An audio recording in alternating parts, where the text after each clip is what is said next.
সফলতার গল্প যদি সাফল্যের দ্বার প্রান্তে নিয়ে যেতে পারে, তবে এত মানুষ কেন সফলতা থেকে দূরে? সালামু আলাইকুম। আসলে বিশেষ আমরা প্রত্যেকেই নিজ নিজ অবস্থান থেকে অনেক বেশি ভালো আছি, আর ভালো আছি বলে আজকের সন্ধ্যার সময় সুন্দর মুহূর্তকে কাজে লাগিয়ে আমরা সোশ্যাল মিডিয়াতে অ্যাক্টিভ রয়েছি। আর আমাদের এই সোশ্যাল মিডিয়াতে অ্যাক্টিভ থাকার বিষয়টা লক্ষ্য করেই আমি আপনাদের মাঝে আরও একটি নতুন ভিডিও নিয়ে চলে আসছি। আর আজকের ভিডিওর টপিক হচ্ছে সাফল্য। জীবনে তিনটি জিনিসের মধ্যে সমন্বয় ঘটিয়ে আমরা সফলতাকে ছিনিয়ে আনতে পারি। সেই সফলতা ছিনিয়ে আনার তিনটি জিনিস হচ্ছে: 1. অধ্যবসায়, 2. পরিশ্রম, 3. ইচ্ছাশক্তি। এই তিন জিনিস থাকলে আমরা অবশ্যই সফলতার দ্বার প্রান্তে পৌঁছতে পারি। কিন্তু আমরা কি কখনো গল্প শুনে সফলতার স্বাদ গ্রহণ করেছি, নাকি আমরা সেই গল্পের মধ্যেই সীমাবদ্ধ রয়ে গেছি? দেখুন, আপনি অন্যের সফলতার গল্প শুনে নিজের মধ্যে সেই সফলতা অর্জনের লক্ষ্যে কাজ করতে হবে না। আপনার মধ্যে ওই স্কিল, আপনার মধ্যে ওই কোয়ালিফিকেশনগুলো আছে কি না সেটা আগে যাচাই বাছাই করতে হবে। না হলে আপনি শুধু গল্পের মধ্যেই সীমাবদ্ধ থেকে যাবেন।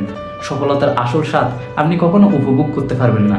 আপনাকে যদি সফলতার স্বাদ উপভোগ করতে হয়, তবে নিজেকে জানুন, নিজেকে বুঝুন, নিজেকে গুরুত্ব দিন এবং নিজের ইচ্ছা শক্তিকে কাজে লাগিয়ে নিজে কি চান সেই জিনিসটা যাচাই করুন।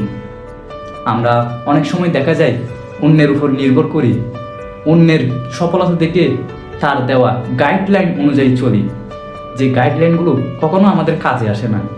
তার কারণ একটাই, কারণ আমাদের স্কিল, আমাদের চাওয়া, আমাদের ইচ্ছাশক্তি, আমাদের পরিশ্রম সব কিছুই ভিন্ন।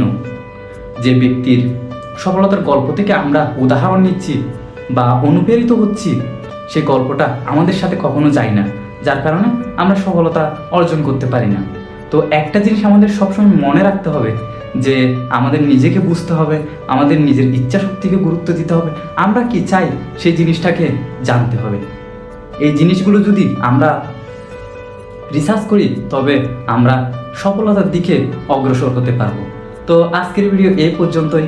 নতুন কোনো ভিডিওতে হয়তো বা আবারও দেখা হতে পারে। সে পর্যন্ত সবাই ভালো থাকবেন, সুস্থ থাকবেন, নিরাপদে থাকবেন। আল্লাহ হাফেজ।